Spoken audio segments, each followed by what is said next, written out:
I don't think we're taking back the House and Senate. Let's get real for a second. I mean, any of the numbers we see, like even if we're like, oh, Texas gerrymanders or whatever, even if all red states gerrymander, if all blue states do the same, Democrats win Congress, you know? If things are on track as they are right now, again, we watched a town hall just the other day in one of the deepest red districts of California, and people turned out en masse to just nonstop boo their congressional representative during their town hall just a couple days ago. I do not think any of this, or any of the things that Donald Trump is going to do from now until 2026, I do not think he is going to expand his base of support. As tariffs clamp around us like a vice, as the increasingly unnecessary, or obviously unnecessary, occupations continue, people continue to protest them, people continue to organize on the grassroots level and act, I think there is a decent chance that we are able to consolidate enough power to avert the worst case scenarios here. Look, the 2026 elections aren't that far away. We're about a year and some change out from them. This is going to start hitting really, really hard. I do believe that. There is going to be a reckoning when it comes to the electoral calculations of Republicans. Steve Kornacki had numbers out today. They're wild. I'm unaware of those numbers. Let's take a look. Oh, Kornacki. That makes a lot of sense. Can't come soon enough for Democrats looking to get back some power in Washington, and the historical odds look to be in their favor. The last 3 times a new president took over the party out of power, flipped the House control in the subsequent midterm elections. But Democrats are going to have to overcome some major headwinds as their party's brand struggles with voters. Joining me now. I will also point out that we've already had some early indications that this is going to be the case in 2026. At the big board, he is my NBC News colleague, Steve Kornacki. Steve, I'd say there's some good and bad news in recent polls for Democrats. Take us into these numbers. Yeah, Ryan, I guess the word that comes to mind is contradictory, a contradictory set of numbers here, at least on the surface. Let's show you what we mean here. So this is the image of the Democratic Party right now compared to the Republican Party. And you can see, first of all, look at this, positive for the Democrats, 22, for the Republicans, 36. This is from CNBC's latest poll. This is Thanks, Chuck. Thanks, Hakeem. You fucks. Something that we were finding in our own NBC poll at the start of this year, the start of the second Trump term.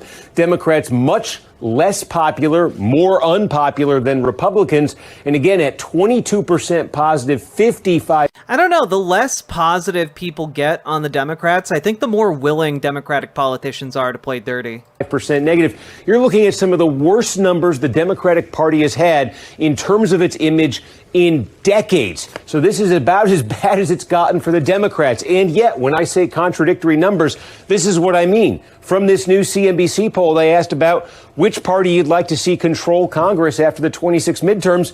And lo and behold, the Democrats are ahead here. They're ahead by 5 points. So the party has not been this unpopular in decades, and yet is 5 points ahead on the generic congressional ballot. Is that contradictory? Is that possible? How could that be? We'll dive inside the numbers, and this starts to give you a window into it. So first of all, we're taking a look here at Republicans.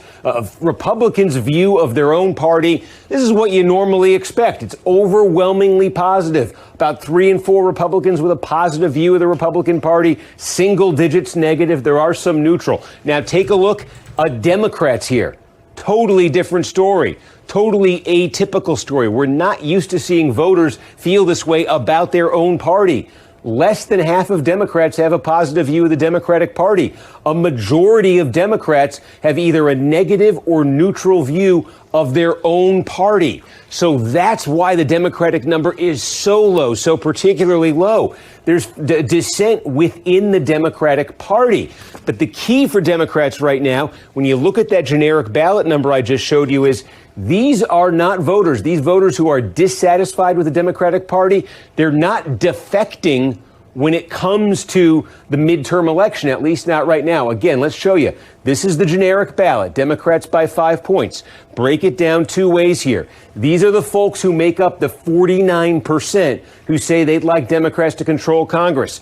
Among those voters, only 44% have a positive impression of the Democratic Party, 30% negative, 26 neutral. That's a coalition that's not really for the Democrats maybe as much as it is against the Republicans. Now take a look at the other side of it, the 44% who say they want Republicans to control Congress. Again, overwhelmingly positive toward the Republicans, only 5% with a negative view. This is something we are not used to seeing, but it's an important point because we're going to be watching this generic congressional ballot over the next year plus as 26 takes shape.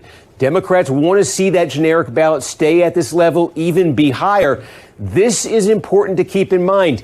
Every time you see polls showing the Democrats with... Who are they polling? Well, the polling is cited here. CNBC All-America Economic Survey from July 29th to August 3rd. You can go look at the data. If you Google that survey, you can get the data and know who they're polling. Very low popularity numbers.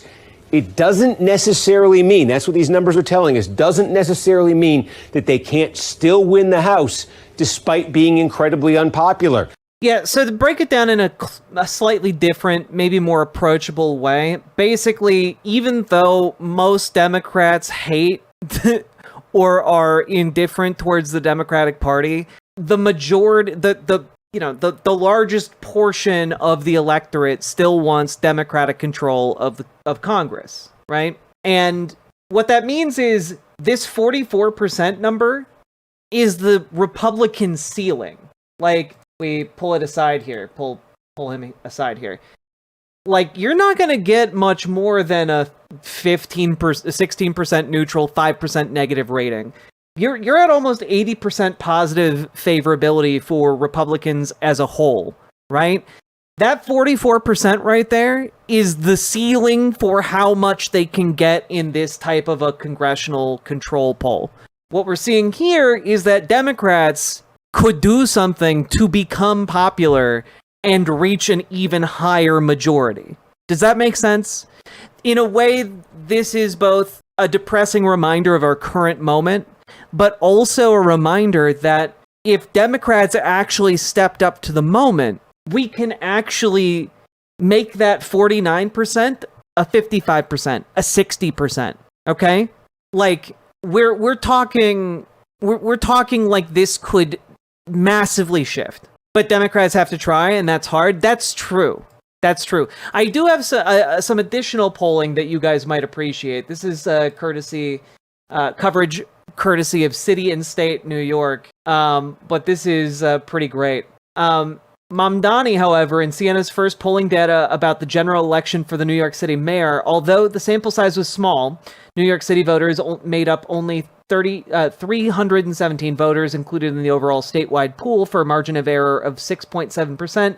The Democratic nominee held a commanding 19 percentage point lead among registered voters over runner-up Andrew Cuomo. So that's pretty fun.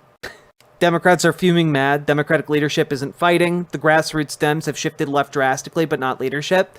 And again, this is why I'm telling you guys, go to your local Democratic meetings. You know, go to your local DSA, organize around the New York-style DSA structure and, action plan, right?